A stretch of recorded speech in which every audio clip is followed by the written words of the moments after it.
नमस्कार दोस्तों, स्वागत है आप सभी का अपने YouTube channel the Lord Shiva में। हिंदू धर्म की रहस्यमय कथा एवं परंपरा, संस्कृति और शिव पुराण से जुड़ी और पंडित प्रदीप मिश्रा के मुख द्वारा कही गई रहस्यमय कथा जानने और समझने के लिए the Lord Shiva YouTube channel को सब्सक्राइब कीजिए और हर रोज नई कहानियाँ और हिंदू धर्म से जुड़ी बातें जाने और समझिए।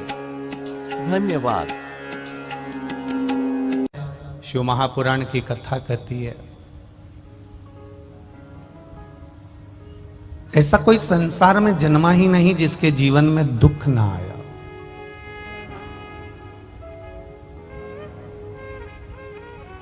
अगर आप मृत्युलोक में अगर जन्म लिया है, पृथ्वी पर यदि हम आए हैं, तो हमारे को दुख का सामना करना ही पड़ेगा।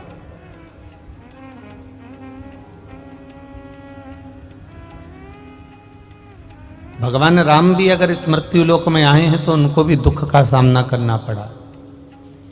भगवान कृष्ण भी अगर मृत्यु लोक में आए हैं तो उनको भी दुख का सामना करना पड़ा। इस मृत्यु लोक में जितने भी देवताओं का अवतार हुआ हो, प्रकट हुए हो, या संसार में जितने भी जीव, जलचर हो, थलचर हो, वायुचर हो या मनुष्य, अगर जन्म लिया है तो उसको दुख तो मिलना है। और कुछ बाबा कहते हैं गोस्वामी जी, कोई तन दुखी, कोई मन दुखी, कोई धन बिन रहत उदास, तुलसी या संसार में सुखी राम का दास। संसार में सब दुखी हैं, पर सुख किसको प्राप्त होता है? तो कहा, जो भगवान की शरणागति में जाकर बैठ जाता है, भजन में जाकर बैठ जाता है, कथा में जाकर बैठ जाता है, या अपना संपूर्ण जीवन जो भगवान को छोड़कर चलता है, उसके जीवन में फिर दुख समाता नहीं है, दुख सताता नहीं। आप छोड़ो।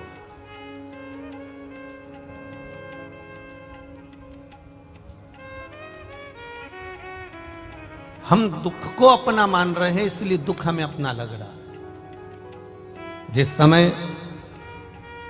हम दुख को भी परमात्मा का मान लेंगे कि ये भी प्रसाद है,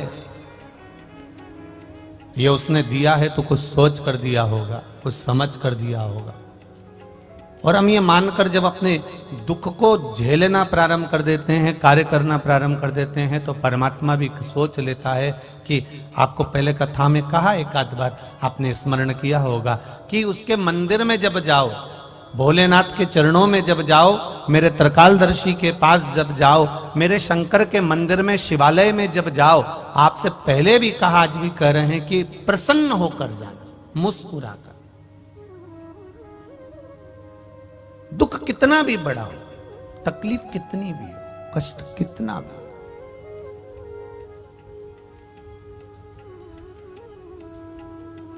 जब हम व्यक्ति अगर कर्जे में डूबा रहता है ना, बहुत कर्जे में डूबा हुआ है, बहुत कर्जे में डूबा हुआ है,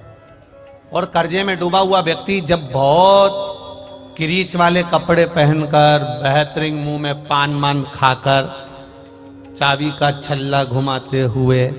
खूब जोरदार ठाठ से घर से बाहर निकलता है, तो लोग कह देते, बताओ इतना कर्जे में डूबा हुआ है, इसके बाद भी इसके चेहरे पर रत्ती भर सल नहीं, इसके चेहरे पर रत्ती भर सल नहीं है। इतना कर्जे में डूबा है तो भी सल नहीं इसके चेहरे पर। दुख आए, और वो दुख आने पर भी अगर आप मंदिर में जाकर भगवान से दुख काटने को नहीं कह रहे हो,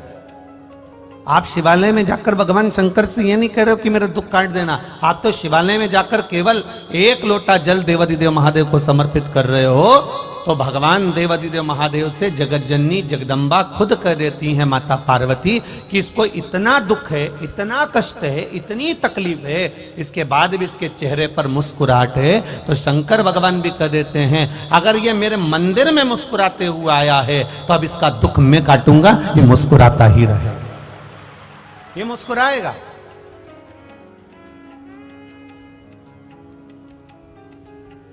हम उसके भरोसे पर हो जाए। हमारा प्रत्येक क्षण, प्रत्येक पल, प्रत्येक घड़ी, प्रत्येक पल हमारा देव अधिदेव महादेव का हो जाए। एक शिव भक्त का शंकर भगवान के मंदिर जाना,